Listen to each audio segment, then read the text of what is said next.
There goes that man's jockstrap. Oh my God, did you see that? America's team? Yeah, right. Oh, baby, it's a big day in sports. There's nothing like battling it out with your teammates all season long to go win a championship. Green Bay's got it this year. Huge move for them. I think it's going to be a game changer. We have a lot to talk about this busy week in the sports world. Welcome to the In a League of Their Own podcast. The In a League of Their Own podcast is brought to you by the Cactus Golf Club. Are you sick of paying full price for golf clubs, apparel, and gadgets? Of course you are. The Cactus Golf Club offers a subscription service that gives you exclusive deals to over a dozen golf companies that offer you the gear you need to rip it up on the course. For our listeners, you get a special deal by heading over to cactusgolfclub.com/league to get your first month free and your second month for just $5. That's 2 months of exclusive deals for just $5.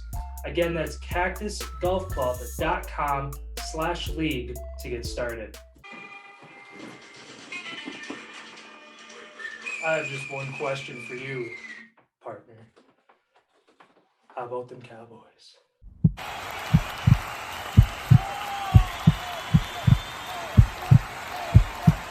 Hello and happy Monday. Great weekend of football. How's it going? Oh, it's going wonderful. Obvious for reasons we'll jump into. But yeah, it's a great weekend.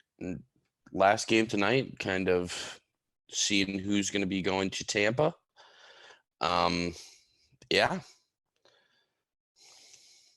Yeah, a lot of great games. We'll be going into them in a little more detail, but of course, I had to throw some shade at the Cowboys to start. That's always fun. Kind of, I guess, starting out with kind of the Cowboys, which is kind of where my first question tailors to.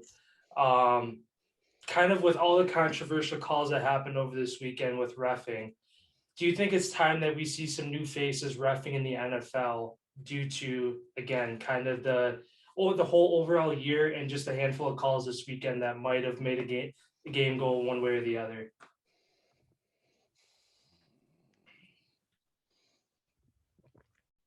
Like, obviously you can't clean house, but at the same time, we've seen a lot of the same guys for a long time that have made a lot of the same mistakes.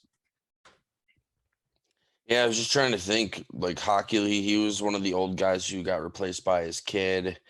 I feel like there is a lot of young people in the league, but I still feel like the problem, it doesn't matter, I guess, at this point, who it is reffing. I just feel like the standards that the NFL has towards their officials they need to raise their game. Most of these people are lawyers working full-time jobs, and they just show up on the weekend and ref a football game. And it's just like, you should have people fully invested and getting scores every game, changing around with different crews, seeing what crew's the best, not just having one set crew at the beginning of the year and let it ride. And obviously in these playoff games, we've seen multiple bad calls. Obviously the Raiders-Bengals game, that crew got dismissed. Then yesterday, Eagles-Bucks game, a lot of controversial calls there. 49ers-Cowboys games, that last play obviously kind of sums that whole thing up there.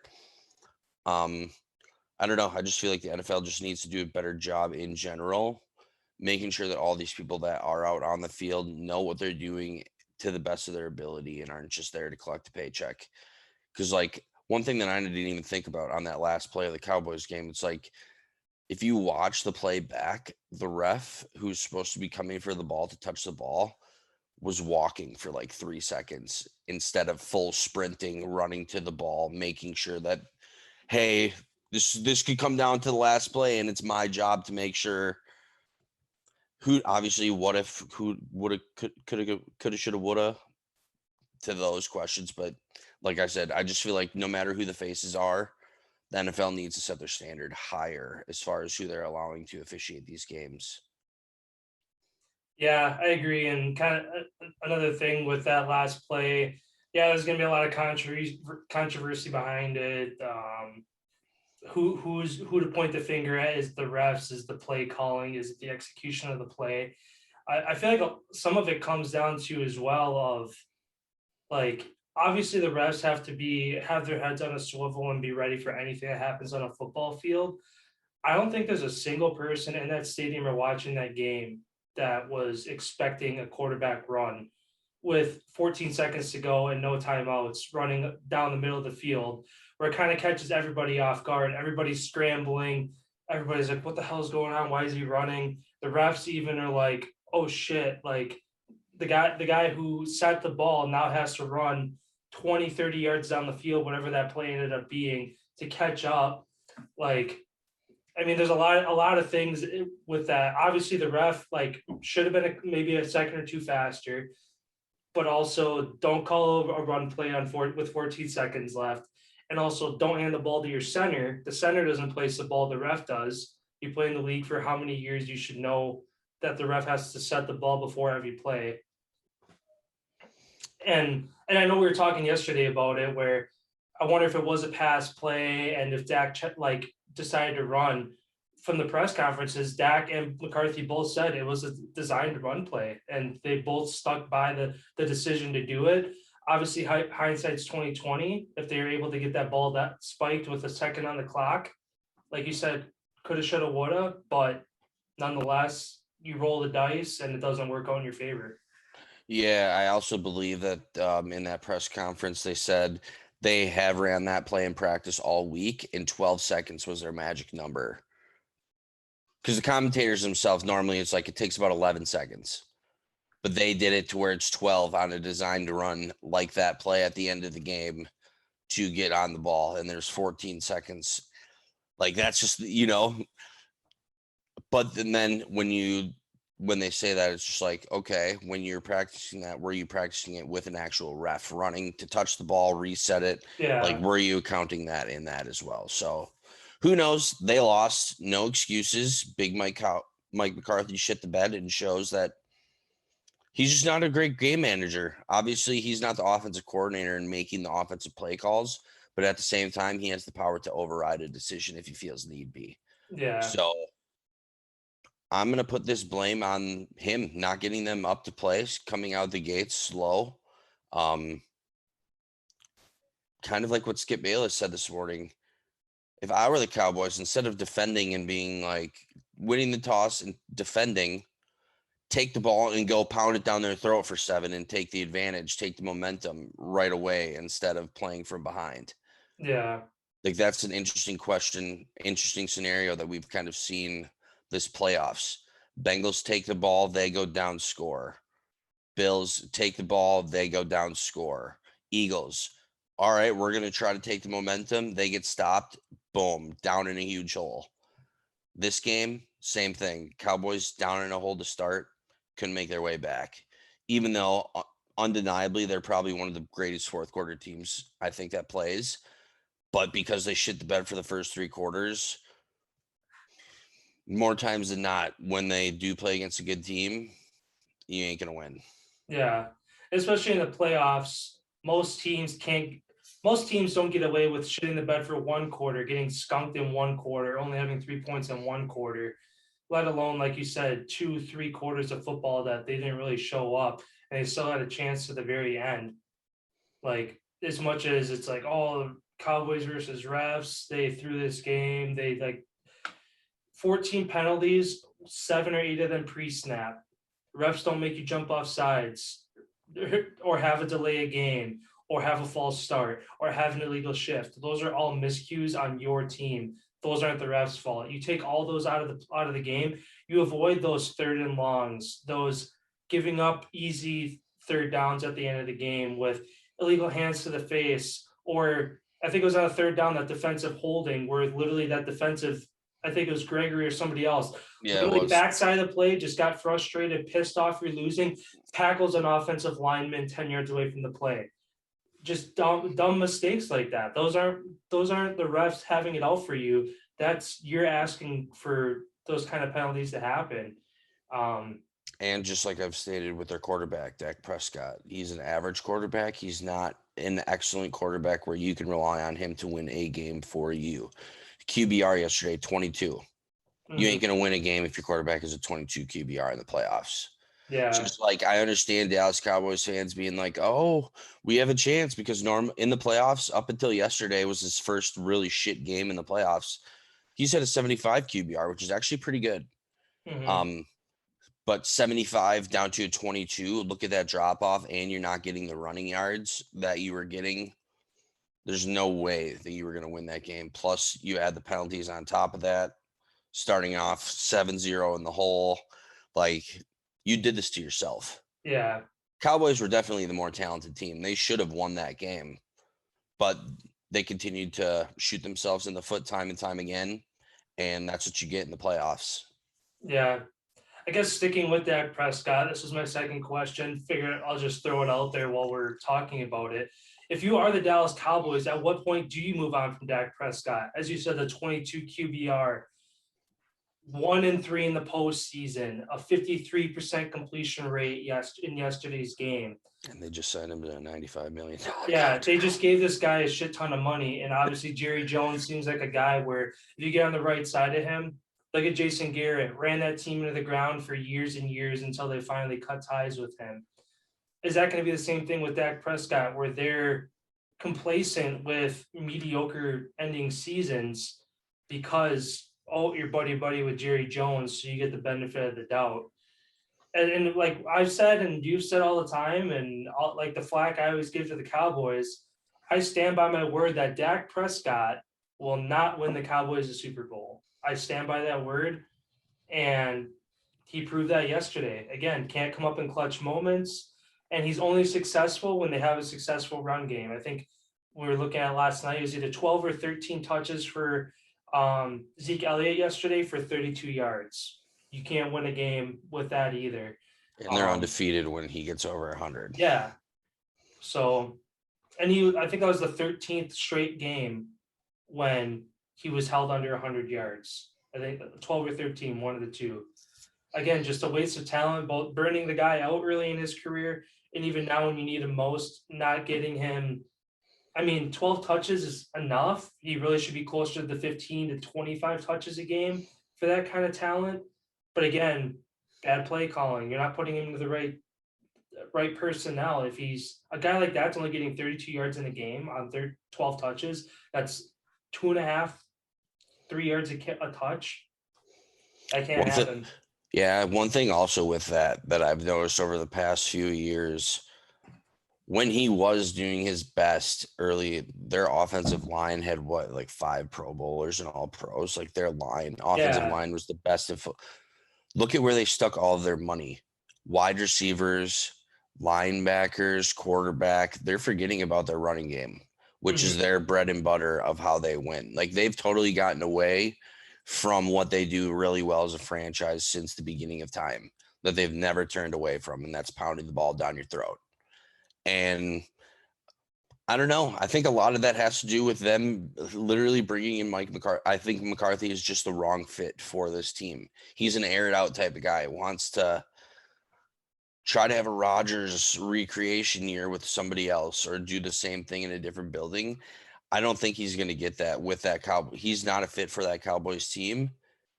And I don't know. I just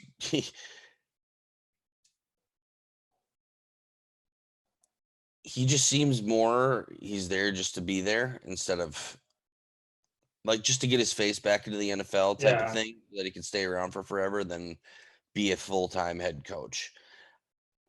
And then, Dak Prescott. I think they could win a Super Bowl if obviously McCarthy's got to go.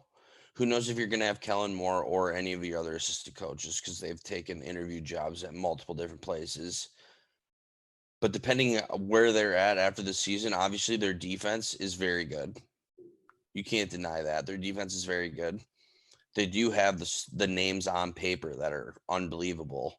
But it's as far as bringing in somebody with a scheme, with an offense, with a whatever to maximize. And I think McCarthy minimized everything that they do as a team. Where, I don't know, dude, Dak, when he, like we stated, fourth quarter, guy's unbelievable. Like, literally, the guy is unbelievable. And that's because he's out there playing Like he's got nothing to lose.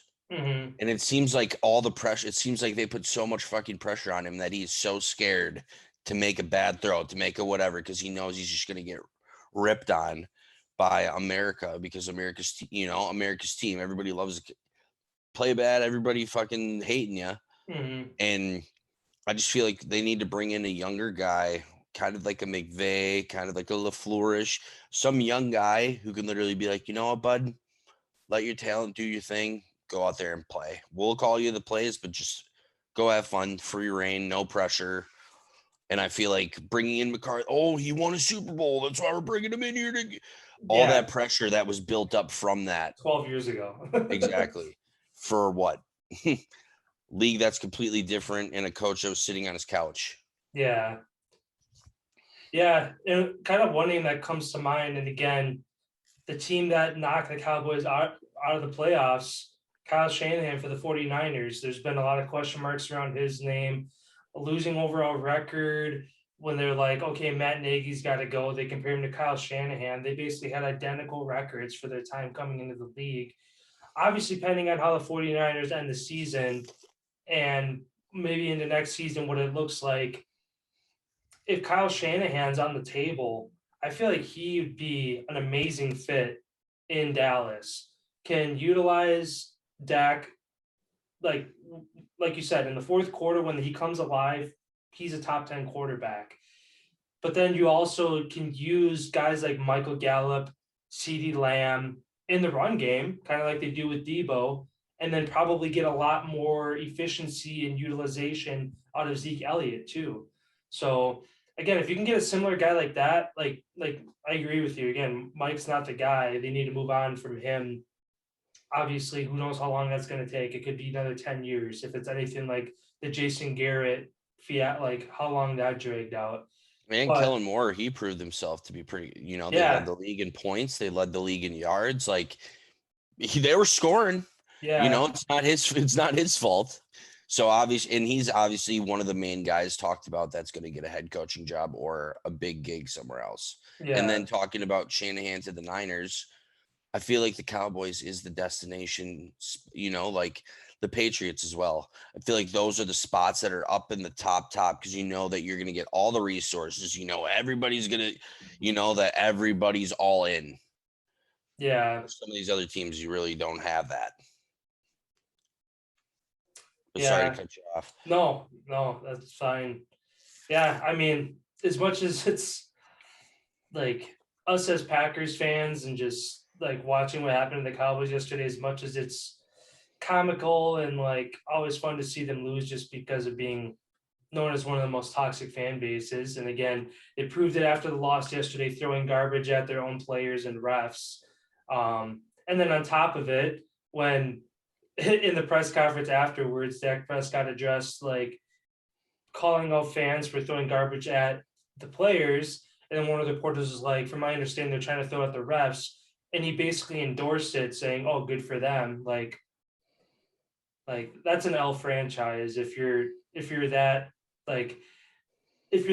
salty towards like refs, like as a professional athlete, yeah, not every game is going to go your way as far as reffing goes, but you're already lost. You're already making yourself look bad. And then on top of it, they don't save any face just with the way they've handled everything. Yeah. Like if anything, McCarthy's handled it the best way by sticking to his guns, saying like he takes responsibility. He didn't point fingers saying, oh, it wasn't my decision. It was this guy's and this guy's. It was bad execution by this player or that player. Like he's the only guy who kind of took it on the chin and is like, yeah, I take full responsibility for it. But as for everybody else, I mean, yeah, like emotions are high. You just like your season just came to an end when you had aspirations of making it the distance. But at the same time, you're a professional athlete on TV in front of millions of people. Like you're America's team. You have to keep that face, and they kind of lost that yesterday after the game.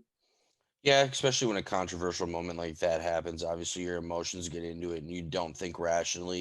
You're just upset. Yeah, and that's when you need a head coach like McCarthy did, and be like, no, that was on me. Obviously, he's the head coach. He gets all the credit and all the blame.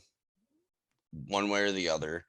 And I don't know, kind of like something that Rodgers, some of these top quarterbacks, Brady, you can't get upset and you can't let your emotions fluctuate over something you have literally no control over. Yeah. The one thing that they could have controlled is Dak not throwing an interception, getting 7 points and being up 24-23 and not worrying about that. Like, if they would have focused on the things that they can control, the penalties, they wouldn't have been in that situation. And obviously Dak saying that, not a good look, but also I feel like if you put it into the context surrounding that moment, if you were in his shoes, I probably would have said something along the same Oh lines. yeah. I would have probably said, I hope they're waiting for him in the parking lot. Even worse. Yeah. Yeah. I mean, just overall is obviously a bad way to end the season, especially at home, like having a rival team come in that has a lot of history. And how many fans are in the stands just crying? I know. Yeah.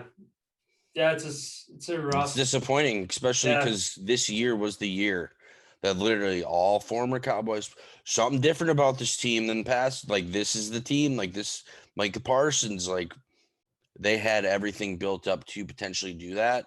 But when you shoot yourselves in the foot and handicap yourself, you ain't going to get there, no matter how good your team is. Mm-hmm.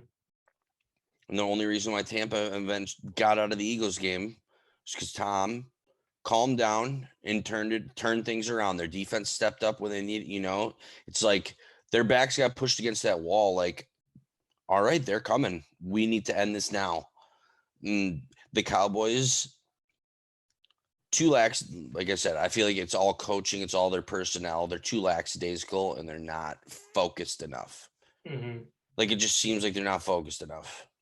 Guys out on the field look like early in the game, Dak throwing the ball, receivers running like the wrong route, stopping, slowing up. And it's just like, that's practice. That's practice issues right there. Not going 100%, not wanting it to be perfect. Mm-hmm. And that's football, every professional sport, because obviously all the athletes are pretty much close as far as skill and all that stuff across the board. That's why they're professional athletes. So the minute details are the hugest difference when everybody is that equal. Yeah, man, everybody that steps on the field in any sport, they're all good athletes. There's just some that are great and there's some that are legendary, but everybody's good. I mean, you're at the highest level. And what separates that difference is the details. Yeah, exactly. The minor mistakes. Yeah. And jumping into my questions here, after last night's rout, 42-21, Chiefs over the Steelers, do you think that was the last we see of Big Ben in the NFL? Whether that's coaching, helping out, playing, like, do you think this was the end? I mean, it'd be cool to see him have some kind of foot in the door, kind of like an Eli Manning is with the Giants as far as his fan interaction kind of thing. Like, he's the face of the Steelers. When you think of the Pittsburgh Steelers, you think Terry Bradshaw, Bus, Ben. And those are like gunpoint. Name 3 Steelers right now. Those are like the first 3 that come to my head. I think of Troy Polamalu. Yeah, him too. Yeah, he's a face of the Steelers. Like this, like as much as it sucks for the season to end that way. I mean, it was kind of already looking that way. Their defense came up huge to start the game, gave him a bunch of momentum with that strip sack by TJ Watt. Again, goes to show that he's going to win Defensive Player of the Year, hands down, even though that game should have no weight on the decision. It just goes to show that come postseason, he steps up regardless. But yeah, as far as a player, I think he's done. I mean, he's hinted at that for a while. Obviously, he hasn't addressed the question directly saying, yes, I'm done. This is like, because he's focused on the next game. They have to win week 18 to get in. They have a playoff game ahead of them. He has more important things to worry about. He has months and months to think about this decision. But yeah, it'd be cool to see him back. I mean, on the sidelines, maybe as a coach down the road. I mean, the Steelers seem pretty like set top to bottom as far as coaching. It doesn't seem like there's any holes in their special teams, defense, offense, really anywhere where it's like, all right, we're going to plug him in. But maybe take some time off. I mean, he doesn't seem like.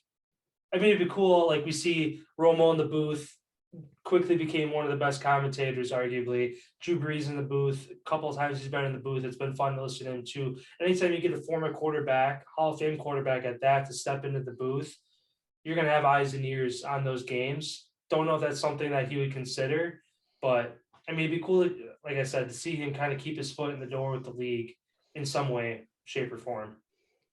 I actually see him coming back and playing one more. Really? Yeah, I feel like he ended on a great dude. Like he was balling last night. He was playing very well. Looked like some of the old young Big Ben Roethlisberger that we moving around, shedding sacks, staying alive, and still making a fucking play. Like I don't know. I just feel like With the Steelers, like he comes back with the Steelers, you think? I do. I really do. I think next year will be. I think next year's going to be it for him. I feel like he's going to give it one more ride. Look at their team that they have. How young their wide receivers are. Like one more year with Najee, one more year with that defense to get a little better. You add a couple pieces here and there, you're right there again. Like you're right there again, playoff bound, chance for a Super Bowl. And he went 29 for 44, 215, 2 touchdowns, no picks. Like he played great. Mm-hmm. The part that fell apart for the Steelers team was they don't have the explosive plays that the Chiefs do. Mm-hmm. Like if you look at time of possession was dead even, 30-30. Where the Steelers got killed was third downs. They let up 8 for 12. And if you can't get off the field against that team who has that many weapons, like early in the game was when they needed to go score, because they could have been up 21-0, kind of like the Chiefs were to them in the second quarter. Yeah. And that was the game right there. Mm-hmm. And just kind of like Ben, I think we're going to lose by like 20 points, 21. Like he was dead right about what he was feeling as far as going into the game. And I feel like because he was kind of joking and just all goofy with the media, I feel like he was setting it up for one more. I feel like all this is being set up for one more ride, I feel like. But if it is the end of his career, hell of a career, he's going to be a Hall of Famer, no doubt. Obviously, I think he's the greatest Steelers quarterback of all time. Yeah, I mean, hell of a career, dude. Yeah. Yeah, I mean, kind of like the points you brought up and thinking about it too, just with kind of how he handled the question towards the end of the season. Hinted at it, kind of has that joking with the media, gives them stuff to kind of circulate around and get clicks and feed upon for people like us to talk about. I feel like it makes sense for a guy of his caliber to, going into the season, this is my last season, instead of is it or isn't it? This is. That way, cut and clear. This is my last game at home, overall in the playoffs, whatever it turns out to be. Yeah, I mean, it'd be cool to see him come back. Obviously, as long as he plays at a high level. 2 years ago, it's like, oh, this guy should have retired. This year, he kind of put that to bed. And he's like, I still got it. There's a couple throws last night. I know there's a couple breaking routes to where he sailed the ball over a guy's head a couple times, where you can kind of see the age is catching up to him a little bit, but he still zings it in. Like you said, he still knocks dudes off of him, rolls out, has a little bit of mobility left in him, and zings the ball in when he needs to. Yeah, obviously he's a fan of the game. It'd be cool to see him come back, but like I said, I don't know. But like you said as well, they're only a couple pieces away, a fully healthy team, from getting right back there, if not making a deep push on the AFC side. But also look at the AFC North. The Ravens come back again, questionable with their quarterback position, but they're still a solid team. Bengals have proven. Who knows how far they go? Browns, a decent quarterback away. That's going to be a tough division. That might be the best division in football. Yeah. Depending what happens in the NFC West, again, with Russ and Jimmy G. If those two spots become vacant, if you can't replace those two spots with equal or better quarterbacks, NFC West all of a sudden becomes lopsided with the Cardinals and the Rams on the top. Or the Cardinals and the Cardinals and the Rams. But yeah, I mean, I'm sure that's gonna have a lot to do with it too. I'm sure he's gonna have his eyes on what Schefter's reporting on the other three teams in the division as to shit, they added this guy to their team, they added this guy to their team, and he's like, my bones ache a little more than they used to. Like, do I want to put myself through that for one more year? That's the thing too. You run off into the sunset, the dude has a lot of respect, you come back for one more year. Is it worth it to bang up your body for one more year, end on a really bad note? You get like there's a couple of years down the stretch here that he's had injuries that have put him out for lengthy parts of the season. Does he want to end on a week 3, week 4 game that puts him out the rest of the year with a banged up elbow or a torn bicep, whatever some of those injuries he had, to where it's like, shit, we watched him play his last game and it was very anticlimactic because he got hurt. I'm sure he doesn't want to go out that way either. So I just look at his body from 2 years ago to coming into this year, how much weight he's lost, how much better he's looked physically, healthier. Like, I don't feel like he'd be putting that much work into for one last ride. Like, I feel like this is a 2-year. I feel like this was like a 2-year process. I feel like he's going to come sit in the off season, obviously decide with Pittsburgh what he's going to do, if he's going to choose to come back. I personally think he does for one last ride, tells them this is it. No, there ain't going to be one more. Like, this is all the chips on the table. This is the last ride. Do everything that you can to help us make the best team that we can have for one last ride. And they'll be like, okay, sounds good. And I think that they could be right back where they are. Take that tie away from where they were against the Lions in that 1 week. They wouldn't have been in this wild card position, potentially. yeah, they might have had a home game instead. Yep. And that's what I mean. I feel like they were a couple pieces. Look at how banged up their team was with COVID. They lose Juju. Like, their team is banged up all season long, gimping along, and they still end up making it. I don't think he quits on how hard it. He just seems like one of those guys that's a genuine teammate. Like, he respects how hard everybody's worked this season to get where they were. Like half strength, 70%. What could we do if we're 100% and give it one more go? Like, I feel like he's going to get talked back by a couple of the guys. They're going to be like, come on, dude, let's just go one more. Like, I feel like he's the type of guy that would go one more. Mm-hmm. And I don't feel like he wants to go out being a regular, just making the playoffs and losing. I feel like he wants to at least get a playoff win under his belt, maybe make it to the AFC Championship, go out with a lot more of first round exit in the playoffs. Because he is that type of guy. Yeah. Just thinking about it, I hope it doesn't turn into like a Brett Favre situation where he takes too much time, kind of is back and forth, changing his mind to where they move on from him, but he says he still wants to play. So then there's a little bit of hurt feelings with him leaving as well. I haven't seen as far as when he has decided, it'll be a couple of weeks, it'll be a month before I come out with my final decision. I haven't seen anything like that yet, to where if that does linger on a little long, I mean, up until about, end of March, once you get within that 1 month of the draft, you have to have an idea who's coming back, who isn't for your team. That way you know who to go after in the draft. Because again, Mason Rudolph doesn't seem like he's the guy. Dwayne Haskins, I don't think, is the guy either. So if he takes too long, they're going to have to make the decision for him. And maybe they go after a quarterback and bring another quarterback in. Sam Howell, trying to think who else. I was going to say Notre Dame quarterback, Jack Cohn. Did he declare for the draft? I can't remember. I'm just trying to think of the top quarterbacks in this year's draft. Sam Hall is the only one I can think of, just because it's kind of a weird year where we might not see a quarterback taken in the top 10, honestly. Yeah, I was just looking just to see if there was any rumors or anything coming out since, and it looks like he pretty much addressed the media late, the last guy to address the media after the game yesterday, and he pretty much announced that he's officially stepping away. So I think that's the end of the era. So, like you said, though, hopefully he stays involved with the Steelers. Obviously, blue collar guy from Ohio. Like,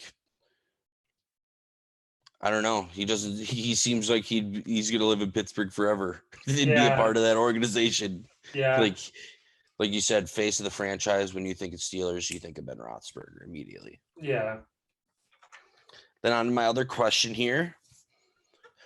Who will be playing in both the NFC Championship and AFC Championship? After getting to see, obviously, tonight's game we still have to see yet, but this is without obviously seeing tonight's game. Because so far the match, Bengals, Titans, Niners, Packers, whoever wins tonight at the Bucks, and Bills, Chiefs are all set for next weekend. As much as I hate to say it, I think we're gonna have an exact replica of last year. Chiefs, Bills, Packers, Bucks, both sides again. The only team I'd entertain is the Who'd you say it was going to be? Bills, Chiefs, Packers. They play Bucks. each other. They play each other next weekend. Oh shit. Okay. Ooh, I kind of like that then. And then it's Bengals, Titans. I kind of forgot about the Titans. Honestly, Yeah, they've been sitting there and nobody's talking about that. Everybody's just got the Derrick Chiefs Henry look back, good. dude. Bengals look good. They got their first win in 31 years. Titans are like, all right, yeah, keep talking your talk. We'll just sit here and get healthy. Oh, quick little thing on the Bengals. The first ever text message was sent saying that the Bengals won a playoff game. Mhm. So that was pretty cool. Yeah. Yeah, that's crazy. That's Like in the history of our world, like that's crazy to think that that was possible. Ending the longest postseason drought in professional sports, and now the Lions hold the title because they're 31 years. The Lions are 30, so literally they're just 1 year apart. So now the Lions have the longest postseason victory drought in professional sports. So, yeah, cool to see them end it. I was just checking. It's actually the Sacramento Kings, 14 years. The Lions are 30 years since a playoff win. Oh shit! Yeah. Oh my god. Yeah. Why does that come up then? Maybe just for NBA, or maybe just postseason appearance. I think it was just postseason appearance. Yeah. Because I'm sure the Lions have been Drought, dude. In the last 14 years, I'd imagine the Lions have been to the playoffs at least once. But yeah, I mean, if they're, You're right. I think it's going to be, I guess, since the Bills and Chiefs can't be in the AFC Championship, I think it's going to be Bills Titans. I'd like to see the Chiefs go down. If the Bills can have the same intensity, go into Kansas City and have the start that they did against the Patriots. I mean, they had the first ever NFL perfect game. 7 drives, 7 touchdowns, no punts, no turnovers, no turnover on downs, no fourth downs. Didn't even have to go for it on fourth down at all in the game. Absolutely perfect game. That's what you want. And the defense showed up and showed out. Was the number one defense. That pick by Micah Parsons, that was a switch Micah Hyde. for what I said. Did I say Parsons? Yeah, he switched teams mid-game. Yeah, I like the Bills. Maybe even making it all the way on the AFC side. Bills, Titans, and then I think on the NFC side we're going to see a rematch of last year. Packers, Bucks. The only team I would see dethroning the Bucks would be the Rams. I picked the Rams to win tonight. Rams shit on the Bucks earlier in the year. Obviously, playoff Tom is a completely different beast, so we'll see kind of how that game goes. We'll be able to tell I shouldn't even say we'll be able to tell right away. Rams come out hot, doesn't matter. If Tom has that face, you know it, you're in for it. If Tom gets out to a hot start, I don't think that defense has enough pieces and power to hang in there. And Stafford again, when the pressure's too high, interceptions and pick sixes and bad throws. So, but yeah, I'll say Bills, Titans, Packers, Bucks. I think it's going to be Cardinals, Packers. Even though you picked the Rams to win. Yeah, if JJ Watt, because he's going to play. He wasn't supposed to. He wasn't supposed to. He was just activated, and he was going to be back for if they won. Now he's playing, and that's a huge impact that they have on the defense to be able to shut down their running game. Because the Rams, they get one-dimensional. Stafford's going to lose them that game. Cardinals secondary is unbelievable. Mm-hmm. So, I'm going to switch, and I'm going to take Cardinals. They're going to beat the Rams, and I think they're going to beat the Bucks as well. Tampa, when they know, they do such good research on who the quarterback is and what their play style is. Cardinals, you don't know what they're going to do. They're a part of that offense where wide receiver reverse, option, quarterback, wide receiver throw. You have no idea what's coming. Wildcat. I feel like they're running Wildcat too. Field, and they move the field left and right. They move the pocket, where the Eagles, were just straight up the middle. And Kyler Murray is definitely a way better ball thrower than Jalen Hurts. She's way more agile, way more explosive. Their defense also is better. I feel like they have the chance to upset the Tampa Bay Bucks because Tampa's secondary sucks. They didn't get a chance to get exposed until late in the game when the Eagles had to air it out. And what did they do? Right down the field, 2-3 plays, 60, 70, 80 yards, touchdowns. That is Tampa's weakness. You have to stop their blitzing, which having a quarterback that has more experience than Jalen Hurts. I feel like if this was a couple of years in and that we had that same matchup, Eagles walk away with the win because of the mobility on the quarterback play. Tampa likes to keep you stuck in the pocket, not being able to move. When you can move and extend those plays, Tampa's defense they're bad. They're not as good as they were last year, which carried them to the Super Bowl. Yeah. So I think Arizona wins. And then as far as the other side, I think Cincinnati has so much momentum going with that win. They're going to carry it with them to upset the Titans. I think the Titans come out and start slow.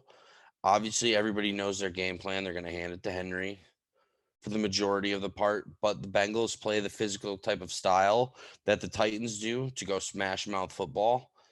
And I'm just going to go quarterbacks. It's going to be the difference of this game. Joey Burrow is going to outduel Tannehill, and I think that's going to be the story of that game. Other side, I'm going to agree with you. I think Josh Allen and the Bills end up upsetting the Chiefs just due to quarterbacks pretty much even, offenses, I guess, pretty much even, where the difference is in that defense special teams game. Chiefs have advantage special teams, but Bills have the advantage in the defense. When you can rush 3 and 4 and get after the quarterback like they do consistently, you're tough to beat. Bills, Bengals, Cardinals, Packers. Yeah, I mean, I almost like yours better just because it's new faces. You know what I mean? I mean, the Titans are a new face too, just because I can't remember the last time they made it to an AFC championship. They go wild card divisional round every couple of years. I think it was a couple of years ago that they lost to the Chiefs, I think, in the AFC championship. Or was it the Patriots? Because wasn't that Brady's last throw as a Patriot was a pick six? You're right. Yeah. That was because they beat the Titans in the divisional. Years ago. Yeah. Yeah, I mean, once you get to this point, divisional weekend, all these teams are good teams. There's there's not a matchup to where it's like, oh, this team's gonna piss pound the other team. Yeah, there's some holes in each team.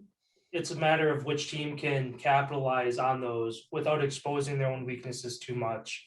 I mean, as much as we talk highly about our Packers, run defense is going to be the difference against the Niners. And Against a special team teams. against a team who's going to run the ball really well. I mean, nice thing is it's going to be a really cold day at Lambeau. Ball's hard to hang on to when it's like carrying a frozen brick. Yeah, I don't know. It's gonna be a really good game. All four of them, both sides. So definitely looking forward to those this weekend. And obviously, after tonight's game and who wins and whatnot, we actually get to see the two teams playing. This is all speculation without seeing them play. But one of the who knows if we think the Cardinals and the Rams look the best out of any of the teams after tonight. Yeah, Like we'll be able to see. yeah. Yeah, sounds good then. We'll move over to the NBA here. One of the kind of the trending things is Brooklyn Nets star and just overall star around the league. Kevin Durant is set to be out 4 to 6 weeks with an MCL sprain. Obviously, the face of that team, that Giannis effect, they're not the same without him. How far do you think the Nets fall in the East without Durant for the next month and a half? Let's take a look at their schedule. Because again, they don't have really a healthy James Harden back yet. I think they're going to be just fine. They have a lot of road games. Kyrie's going to be able to eat up and chip in a lot of minutes. I think they'll be just fine. They ain't going to drop too far. And they're playing right now, and they're beating the Cavs 22-16. Early, obviously, in the game, but They're playing I think right that now. yeah, That's an early game. because they have to make up some of the games. Oh Like yeah, that's right. we're going to be seeing sports at all times of the day from here on through the rest of the year for NBA and NHL. It's going to be insane. Jeez, Hornets Knicks are done already. When Yeah, did they start? there's two games that are done. One Really? game's in the third quarter right now. Jeez. Celtics beat the Pelicans already earlier this morning as well. Yeah. Yeah. Yeah, I think.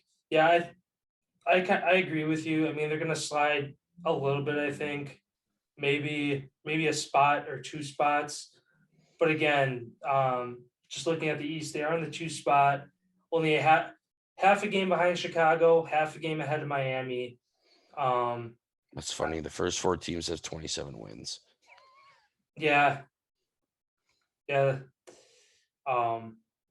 Honestly, I see him falling into the 4th spot. Milwaukee's a game and a half back. I don't see them falling any farther than that. Obviously, nothing to be concerned about. If they can get healthy come playoff time, they're still probably going to be the favorite out of the East. But yeah, obviously sucks for them. And I mean, for Durant too, he's been back and forth with Giannis and Curry. Curry kind of out of the conversation for a little while here because of his recent play. But yeah, it's kind of in between him and Giannis for MVP. So long as Bucks have been struggling a little bit too. I know they lost last time out against the Raptors, who apparently have their number this year. I don't know if they've beat the Raptors at all this year, but they have a game tonight against the Hawks, who are kind of a distraught team out of the East. Just got rid of Cam Reddish, one of their top guys. If they can get back on track against them, good. If they don't, maybe the Bucks are to be concerned about as well. But gosh, that's a tough. After the Hawks, Grizzlies and Bulls are the next 2 games for the Bucks. So those are going to be 2 good tests. The Grizzlies just got pounded the other day. Their streak Yeah, came to an end. yeah, saw that. But Then on to my first question here. Obviously, this is one of the debatable lineups here. 2000 Laker team versus the 96 Bulls in a 7-game series. Who do you think wins?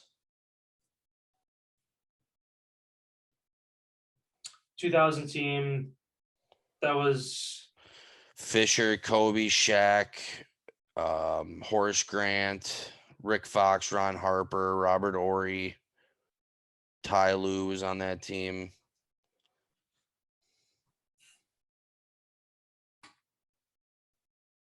I'm going to give the edge to that 2000 Lakers team just because of the size and physicality of Shaq. Who on that 96 Bulls team goes toe-to-toe with Shaq and is able to give him a run for his money? Nobody. Who goes on a run? Who could do that ever in the history? Yeah. No one. I mean, Kobe and MJ are in the same conversation as far as two of the greatest players to ever step on the court. Obviously, MJ is most people put MJ ahead, but also if somebody makes a case for Kobe, I'm not going to look at them and say you're crazy either. So, I mean, those two are in the same breath as far as great at basketball grades.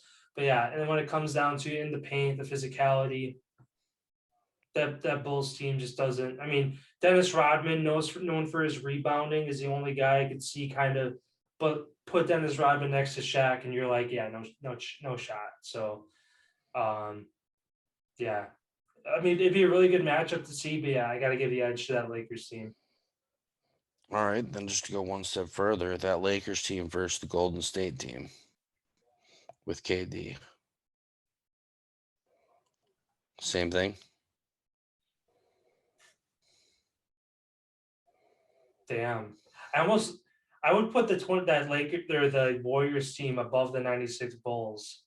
So I think it'd be a better matchup between the 2000 Lakers just because of the shooting. You know what I mean?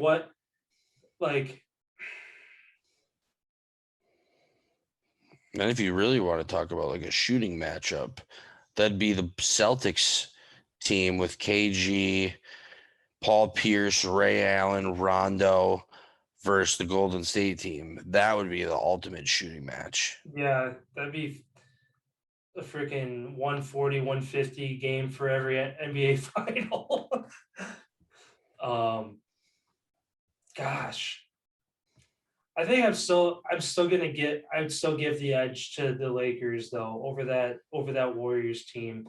As good as they were, again, who do you put against them? Who do they have? Kevon Looney was either their center, so it'd be Looney or Draymond Green against Shaq. Again, that's the difference. That's the difference maker.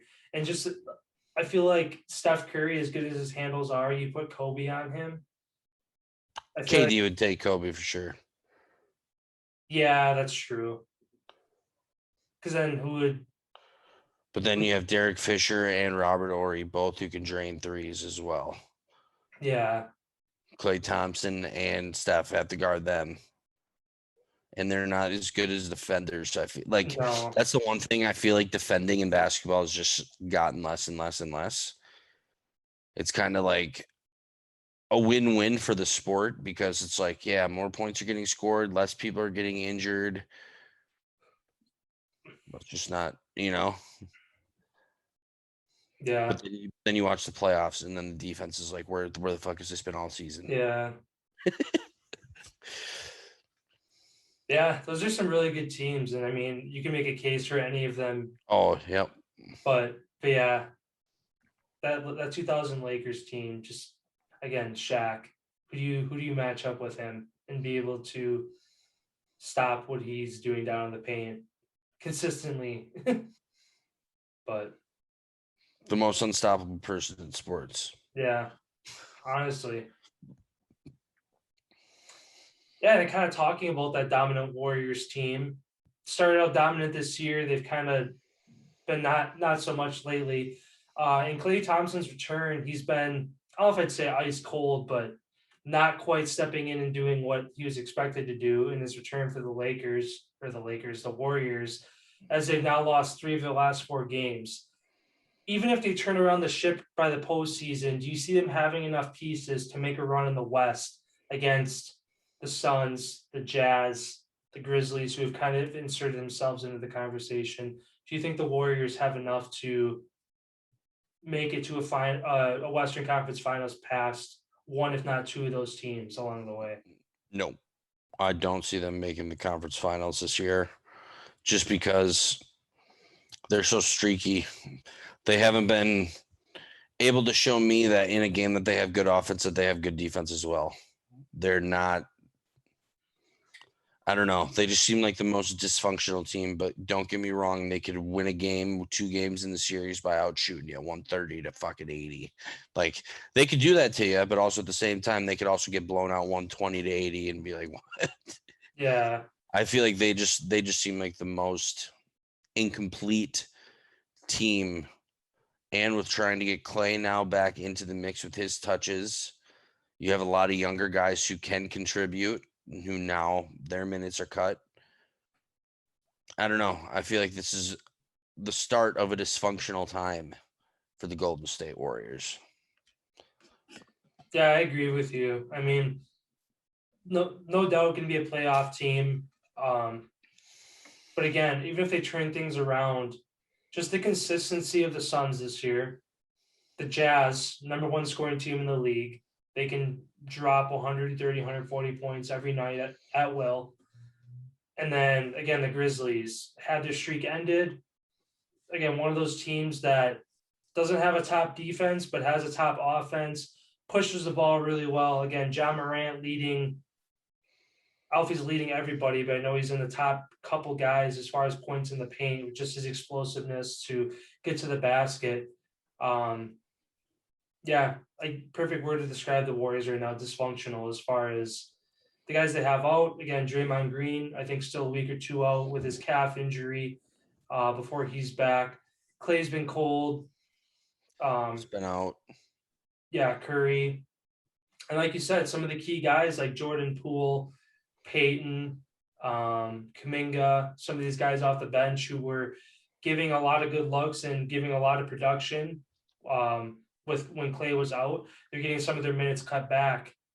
So yeah, I mean, a lot of time to turn the season around, but yeah, I don't see them making the Western Conference Finals either.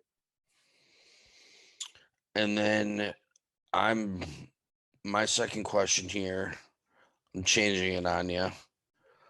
Lakers, after their big surge that they had to get back in up the ranks, I think they were highest 5th spot. Now on a 3-game losing streak in their last game, getting blown up by 40 points against the Nuggets. Do you see this team, like I said, making it? I know we've talked about this before, but then they kind of, all the noise went quiet when they started winning. But now that they're losing again, do you feel like they make a move here? Do you feel like this Lakers team just gets way too much praise because obviously they have LeBron on it? Do you think they find themselves out of the playoffs? I think they find themselves in the play-in tournament, but barely sneak in as the last seed or lose in the play-in tournament. Just with their inconsistency. Again, like you mentioned, losing to the Nuggets last time out, the Nuggets are not a high-scoring team. They're a top defensive team. The way that they win basketball games is by having gritty, high 90s, low 100s games and trying to just grit it out in the end. They hold the Lakers to 96, which is expected. Good defensive team. They put up 133. Again, the Lakers, the only way that they've been able to really stick with teams is by going tat for tat in these shootout games to the end and hoping that LeBron can catch fire and drop 10, 15 points in the 4th quarter to win them a game. And like you said, going back to their streak, they put up 119 points, 119 points. Good? No. They lose because they give up 127. 116 points again against the Kings? Nope, not enough. They give up 125. Like I think they're 24th or no, 26th or 27th in the league defensively, giving up points. And again, after a week or 2 ago, they had their lowest turnover game. I think they had 5 turnovers, which was the lowest in 2.5 years, right back to 10, 15 turnovers a game again. It was very short-lived. And again, the longevity of LeBron, it's going to get tested once they face some really good teams down the stretch here. And again, tonight, hosting the Jazz, top scoring team in the league. Jazz on the road at the Lakers, 4.5-point favorites. Honestly, I think they should be favored more than that, and I think that the Jazz could win by more than that. Yeah, below them, I don't think the Lakers I'm not too worried about the Kings, Portland, Spurs moving up and knocking the Lakers out of the play-in. I think they stay in that 7 to 10 range in the play-in. But again, playing against a team like the Clippers, like Minnesota, two good defensive teams, I think that one of those teams knocked them out of the play-in. I think that they go as far as missing the playoffs. Entirely. Yeah, or getting knocked out in that play-in tournament the first game, just because of what you said. Every game that they've won has been overtime, last second shot, 1 point, 4 points. Every game that they've lost, they're getting fucking blown out by 20, 15, 30 points. Like, it's embarrassing. Yeah. It's literally, before you even brought that up, I was just scrolling through their scores, and I was literally thought that to myself. I was just like, every time I see their name, they're winning by 2 points, 1 point, 5 points, 10 points. Every time that they're losing by 33, 15, 25, 40. Like, when they get beat, they get whooped. And yeah, they're going to be running the gauntlet here pretty shortly here. Yeah. And just looking at their record, they're only two more losses away and a couple Trailblazers wins. Granted, the Trailblazers have games in hand as well. They're a couple losses away from being 10th, if not 11th, because the Kings, I think that they beat them 4 times this year already. Yeah. Kings have played them well. And thinking about the Trailblazers too is kind of, they started off really well. I think they were 10-0 or 11-0 at home to start the year, looking really good, and they just kind of falling off the cliff. Injuries, big part of it. They're going to eventually get McCollum and Lillard back. You get those two guys back playing at a high level, they could end up 7 or 8 spot. I don't see them doing enough to make it in the top 6, but thinking about it more, at first it was like, oh, no shot that any of these teams below the Lakers knock them out of the play-in. But like you said, the Kings play them well. Again, don't really play defense, but have a high-scoring offense, and they have the youth and the depth. I mean, they have 7, 8 point guards on their squad, so they have a lot of guys they can rotate between that are all good shooters. And then, like you were just saying, Trailblazers, they get healthy. Again, they're a good team at home, and yeah, if I'm the Lakers, I'm worried. Yeah. Pelicans they're about to get Zion back, and they've hung around with what they've had as a team so far and losing all the pieces that they've lost in the offseason to the Bulls with Lonzo and who else left? That was Lonzo. Davis, a big piece that they got rid of a couple of years ago. Exactly. Like, for that team, they're still in the thick of it right now. Easily enough games left to make the playoffs and pass a couple of these teams. Clippers, when they get Kawhi back, they're about to surge. Like the Lakers have been playing at full strength all year long, and they find themselves at this position. All the teams around them are significantly hurt right now. Mm-hmm. And the big thing too with the Lakers was LeBron, a perfect 5-0 or 6-0 and playing center. Dwight Howard comes back. Howard takes the center position. He moves back to power forward. 3-game losing streak. Yeah. So it's weird how making that move, but also at the same time, I feel like it's less. In some ways, it's less fatigue on LeBron if he can just roam the paint, get easy baskets, close high percentage shots. Not playing that power forward position. Oftentimes, he's taking the ball up the court, taking harder shots, getting banged around more, making plays to the basket. But also, I almost wonder if you put Dwight Howard on the bench, Davis comes back, he takes that power forward position, you move LeBron back to center. If they're smart, that's what they do, because the statistics don't lie. LeBron belongs at the center position. Even though nobody can move like he can. He's 6'9", 250, and he can move. Yeah. Centers, like if you watch centers in the game, they're the ones that have the hardest time moving up and down the floor, side to side. Mm-hmm. So you get LeBron, bump. What is LeBron known for? Taking it to the paint, driving the ball to the hoop. easy on a center for points. And like you said, less contact, I feel like, on the body as far as moving through screens, moving through this, Yeah. moving through that, where you just get to stay down low on the big guy. Yeah. Yeah, it'll be interesting again once Davis comes back, kind of what the moves that they make. Because like you said, they've been, I mean, they haven't been at full strength, but compared to some other teams, they've had a lot of their guys that they've needed in, with the exception of COVID, but also again, everybody's had to deal with that.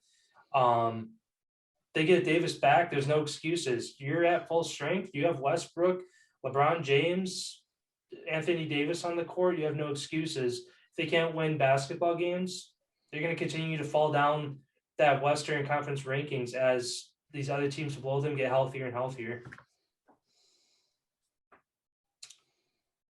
Yeah, then moving over to the ice here. Again, kind of one of the trending teams as far as a downward trend. Talked about them a couple times in the last week or two here. Again, the Oilers continue slipping in the West. They've had a couple games postponed. But as we talked about, I believe last episode, their last game, they lost 6-4 to the Senators, who are arguably one of the worst, if not the worst team in hockey right now. Rumors have circulated that the team may be pursuing Sharks free agent Evander Kane.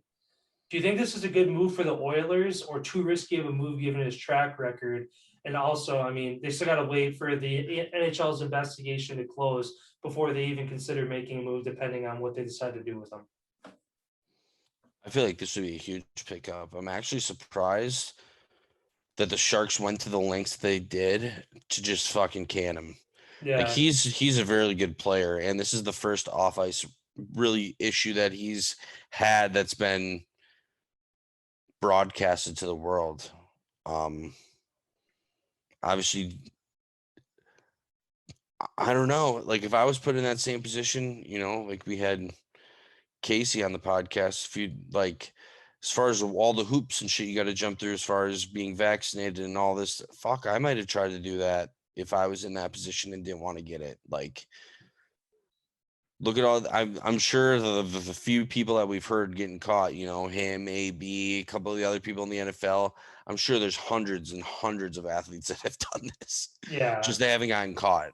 So I don't know. I feel like that could be another scoring forward brought to that lineup. I feel like it helped them definitely get along, and they're still in it. They're only they have 6 games in hand behind the Ducks, and they're only 7 points back. So they could easily boost themselves right back into the thick of it, right behind the Golden Knights, if they pick up right where, they started the season off when they returned to play. What's crazy too is Draisaitl and McDavid are both still in the top 5 for points and goals, and they haven't how many games? Yep. Which is crazy. So, yeah, I mean, obviously you don't want the shit streak to last too long because you're losing games and other teams are winning games. That's 2 points a pop that you're falling behind each game. But like you said, when you have 2 of the most dynamic goal scorers in the game, you can't completely rule them out at this point. And they don't even play until Saturday. Yeah. So they're on like it's Saturday now? Yeah, 22nd. That's their next game. Damn.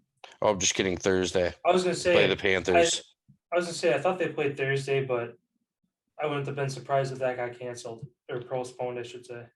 Yeah, who knows what's going to happen? Like I said, with this whole border thing, with Canada closing their things down, the NHL's already at 114 games total that have been postponed this year. But there's been 1, 2, 3, 4, 5 that have been made up already. They still have so many freaking games to make up this year. And like, just looking at all the games, most of it is the Canadian teams playing whoever they're playing. It's one of them for most parts of the games that they need to make up.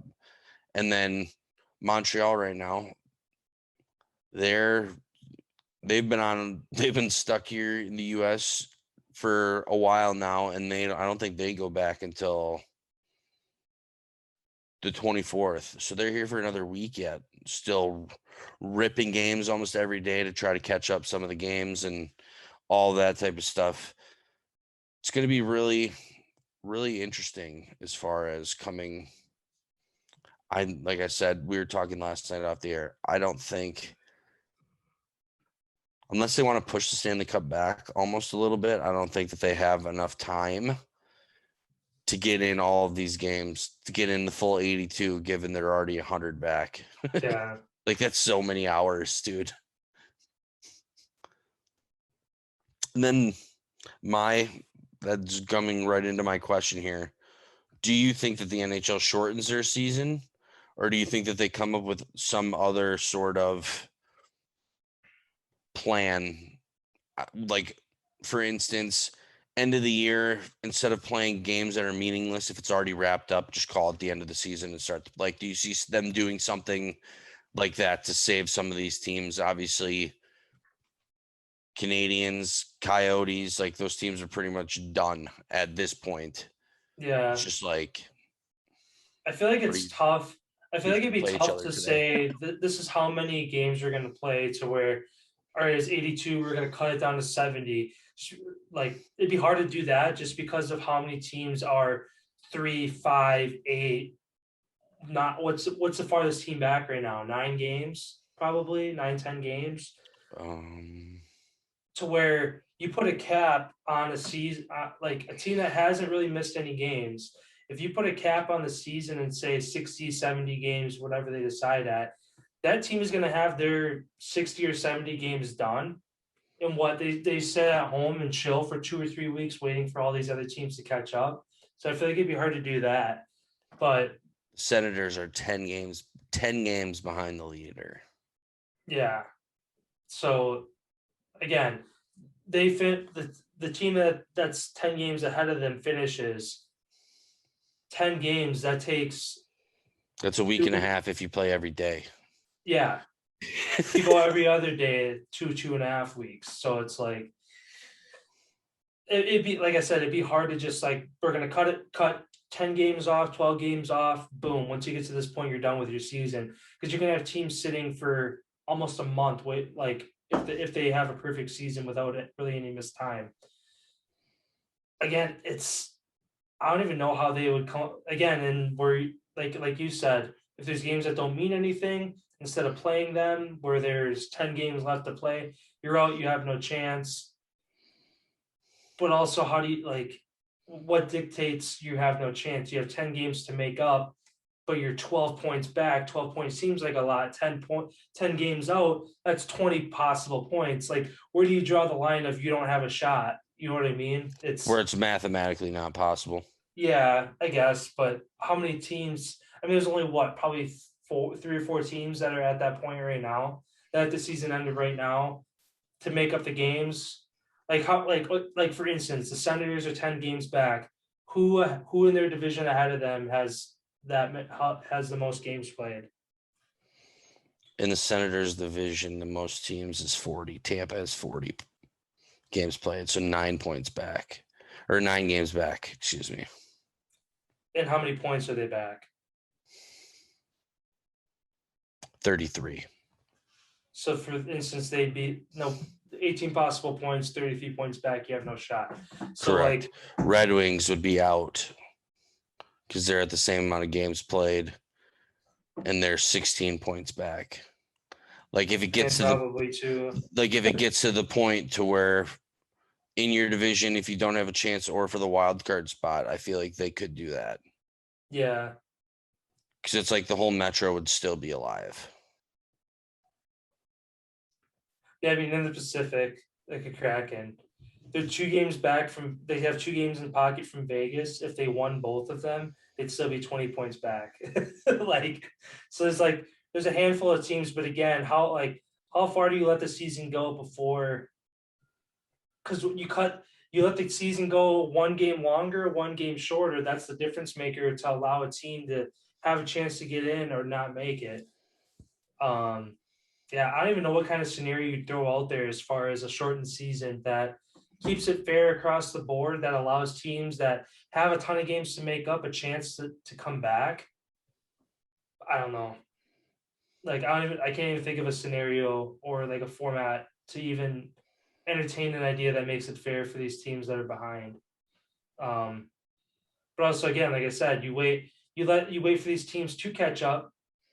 More games are getting postponed. Teams that have only had 1 or 2 games or no games postponed this year, they're sitting and waiting for a couple weeks. They get cold, and they go into the playoffs and shit the bed because they've been twiddling their thumbs not playing hockey for a couple weeks. So it's like, Yeah, so in that case, it's a good thing that the NHL players aren't going over to the Olympics so that they can make up some of the games for the teams that are way back, yeah, where then it has a chance to get like if they are going to cut it short or whatever, I'd assume that we hear something within the next like 3 weeks by the All-Star break where they go, no matter where you're at right now, whatever the case may be, we're playing to 70 games, 75 games.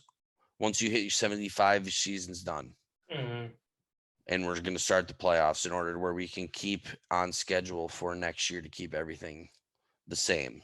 Because the whole COVID thing, going to the bubble, doing all that stuff 2 years in a row really fucked the NHL schedule way up as far as it's almost back on track this year, but we're still a little bit behind because normally you'd be at 42-ish games, 41-ish games around the All-Star break for the second half of the season push. And now you're playing a majority of the season before the All-Star break because they're trying to still catch back up as far as timing. Yeah. Yeah, I mean, hopefully they figure something out. But yeah, it's just I don't even know how you would make it fair across the board to even implement something at this point. Well, I just look like the Atlantic. You could take the bottom 3 teams, Sabres, Senators, Canadians, you're done. You could take basically the bottom 4 in the Metro, Jackets, Flyers, Devils, Islanders. You can basically take all of them and say you're done. Coyotes, Blackhawks, Stars still have games to make up, so you can't take them out yet. So those 2, and then you have you can't even take the Canucks out. So then you can only take the Kraken out of the Pacific. So that's just a handful of teams that are playing each other, and the games don't really matter. Like they can still play each other as far as getting their games in, like to make it 82 or whatever the case may be, but the games wouldn't mean anything. Mm-hmm. Yeah. It'll be interesting. And my second question here for you, as the Lightning again are eyeing a three-peat for the Cup, which team out of the East do you see having the best chance to stop them from getting there?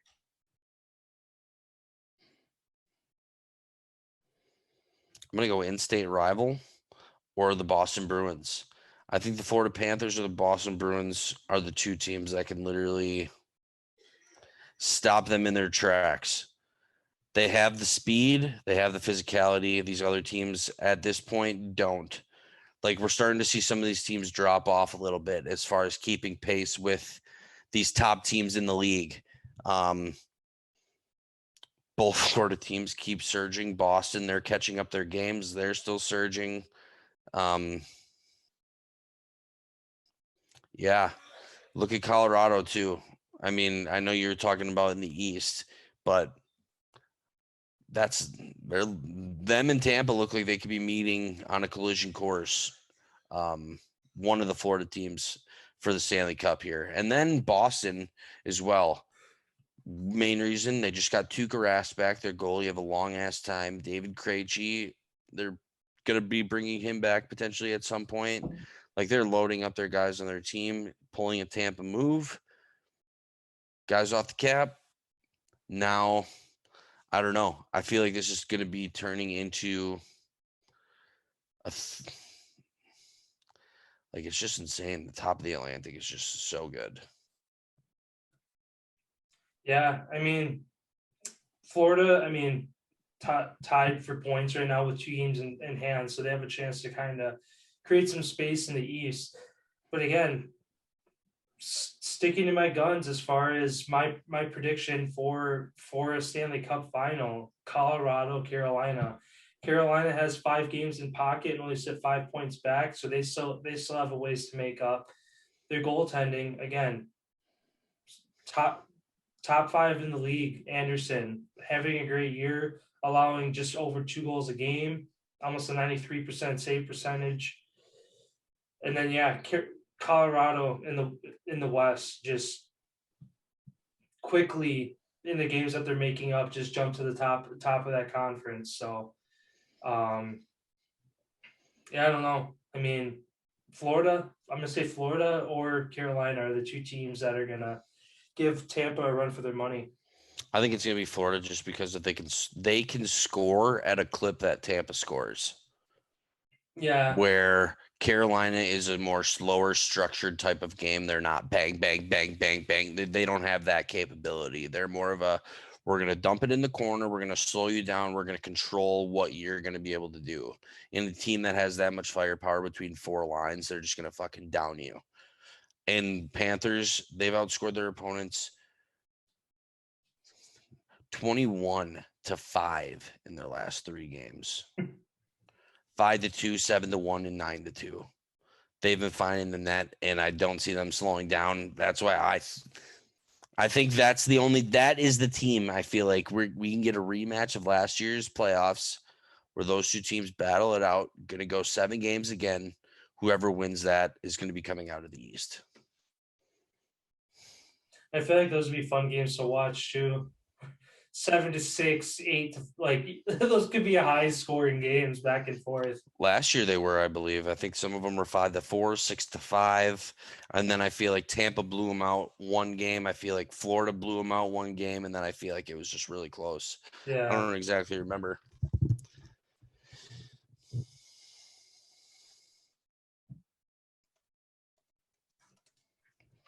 And then my last question for you here. Montreal Canadiens, Wisconsin, Cole Caulfield, obviously player there. Having a slow start to the year, their whole team kind of not really doing well. Do you think that they can turn their season around at all, or do you think they're definitely on pace for the number 1 draft pick?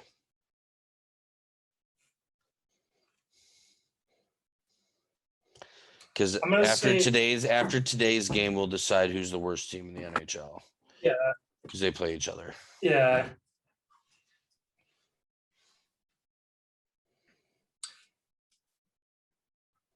I mean, it's between Montreal and Arizona. As bad as the Senators were for a while, they're 5 points ahead with 5 games in pocket. So they can get some separation on Montreal and Arizona. So yeah, I mean, even with the vacancy at the higher ups for Montreal, that's just another question mark to add to the mix of mid-season trying to sort that out, even where kind of takes your focus off the ice and what are we going to do? What does the future of our team look like? Yeah, I mean, I think Montreal, again, crazy to say, if it's ever been done, the team that makes a Stanley Cup final becomes the worst team the following year. I think that they can pull it off.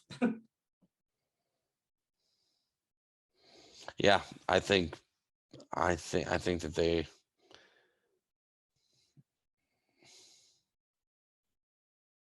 think they finished last, and I think they get Shane Wright. Yeah, I mean, again, a young group of guys, so where if they can get clicking, they could build a dynasty quickly, just with the couple pieces that they'd be missing. Again, Carey Price, still know what's going on with him. I know they're hoping to get him back, but there's been really no talk as to a return for him yet. I don't think him alone coming back is going to be enough to get them to where they want to be, but that's a good start. And like you said, going out and getting the first overall pick,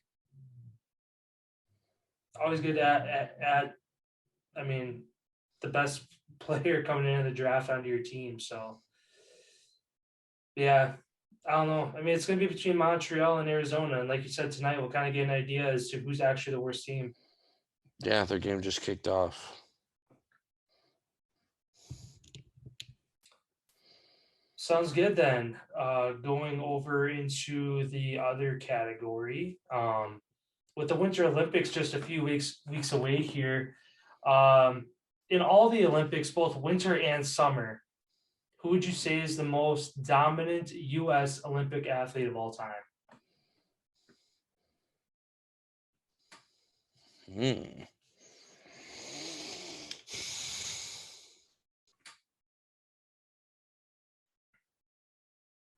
You said between winter and summer? Yeah, winter or summer, just kind of Michael anybody. Phelps. Michael Phelps. Hands down. Yeah, that's who I mean, just with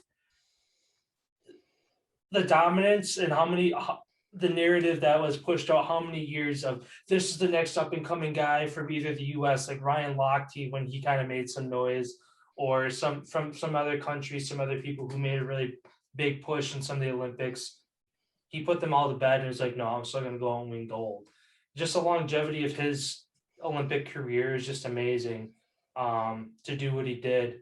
I mean, another guy too to kind of throw into the mix. Obviously, he doesn't have the medals because he doesn't have the smorgasbord of events to compete in like Michael Phelps did. Shaun White making one more run at an Olympic gold this year, in the snowboarding category. Again, every year that he's been there, dominant, and always on the podium, and just a blast to watch growing up as a kid till now. It's crazy to see again the longevity of him in a sport that is you're starting to see a lot of 14, 16, 17-year-old kids dominating skiing and snowboarding. He's in his 30s and he's still one of the best. So he's another guy, again, not as decorated as Michael Phelps, but just dominance in his event of what he's been able to do. Yeah, I would also put our whole entire women's gymnastics team on that same platform for their dominance. Yeah. And maybe even April Ross for what she's done. Yeah. Like the longevity of her career to be able to, But yeah, there's a lot. But definitely Phelps sits number one.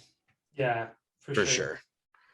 And then my last question, after Collin Morikawa, Hideki Matsuyama wins 2 tournaments in a row here, do you think he wins another tournament in the next 3 events? What does your schedule even look like coming up here? Well, there's the Waste Management coming up in a couple weeks down in Arizona. The American Express is next. That is this weekend. Then it's the Farmer Insurance Open the following weekend. AT&T Pebble Beach Pro-Am, which obviously I don't think he's going to do. And then, the Phoenix Open. So those would be the next 3. American Express, Farmers Insurance, or Phoenix Open. Well, there's Pebble Beach in there too. Oh, it's a Pro-Am tournament. Never mind. Mm-hmm.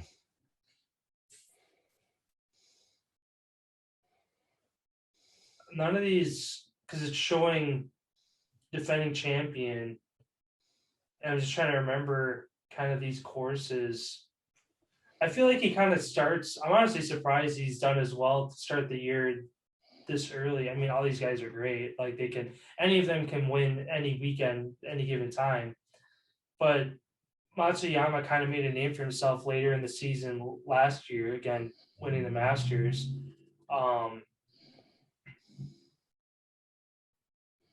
I think we see Rahm or Koepka kind of finally throw their name into the hat this season. Neither of them have got a tour win yet. I think it's both. One of them are gonna step up in the next couple of years. If not, one be a repeat winner. But yeah, I don't know. It just, like I said, it seems like Matsuyama just turns it on late. Got his win out of the way early this year. heck of a comeback too. Again, down was it 5 or 6 shots at the turn on the final round on Sunday, and he got to a playoff to take out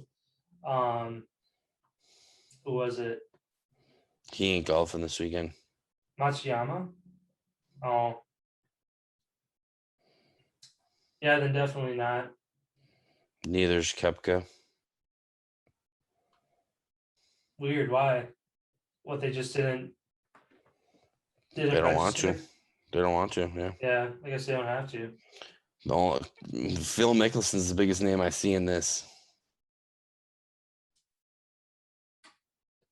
I never heard it. Pete, Patrick Cantlay, I guess Patrick Cantlay, Cameron Champ, they're in it. Ricky Fowler, Tony Finau.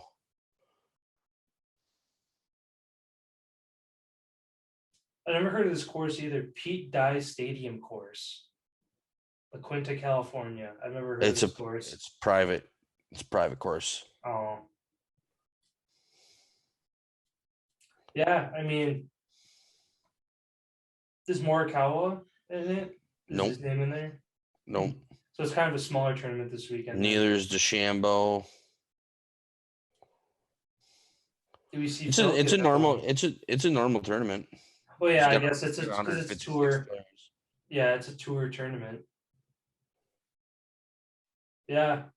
I wonder if some of those guys are kind of ramping up for the Phoenix Open in TPC Scottsdale in a couple of weeks. Yeah, who knows?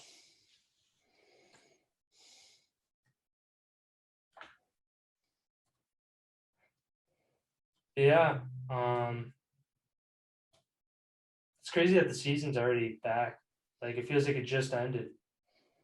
But also the season never really ends. It never Guys stops. are It never back. stops. Yeah, it should be a good season. Again, seeing some names on here that don't really see a lot, like Taylor Gooch. That's a name. Yeah, Victor- he's second in the world right now. Or just kidding, second in this FedEx Cup. He's played every Cameron Smith, some of these names that that Gooch kid, he's played every single event so far. 8. There's been 8 events already. He's played every one. The tour average is 5. Jeez. Matsuyama's played 6. He's got 1,153 points. The next close, obviously Gooch is behind him with 930, but he's got 2 more events played. Yeah, there's 500 points up for grabs in every tournament. So to have 1,100 already, it's pretty good. He's got 3 top 10s out of his 6 starts and 2 wins. Gooch also 3 top 10s out of 8 events. Maybe he's a name we kind of see at the end of the season. I know we were kind of talking. I was leaning towards Morikawa as far as being a tour champion this year, and you were talking Brooks, right? That was who you were kind of rolling with. Yep. I mean, it's cool to see some of these other guys. I mean, Morikawa, again, younger guy, like making a name for himself, but Matsuyama put his name on the map with that Masters win. And since then, nobody's really talked about him until now. Again, having a good start to the year. Yeah, this guy turned pro in 2014, Taylor Gooch. He's 30 years old, golfed at Oklahoma State.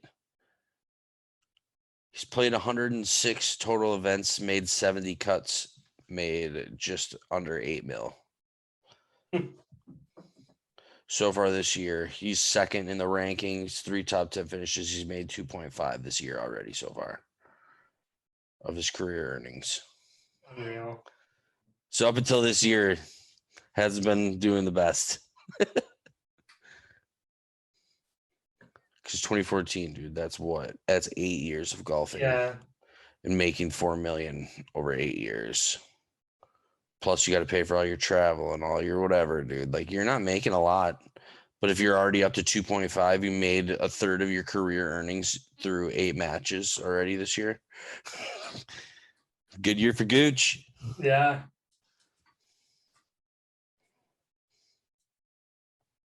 Yeah, that's all I got for today. Yeah, that's all I got as well. Well, thanks everyone for stopping in. We always appreciate the love and support. Don't forget to check us out on Spotify, Apple Podcasts, Google Podcasts as well. We appreciate all the support on those platforms as well as we do here on YouTube. Hope everybody gets a chance to watch the game tonight, listen to our little predictions of what we forecasted for next weekend's games, and we will see you back here on Wednesday.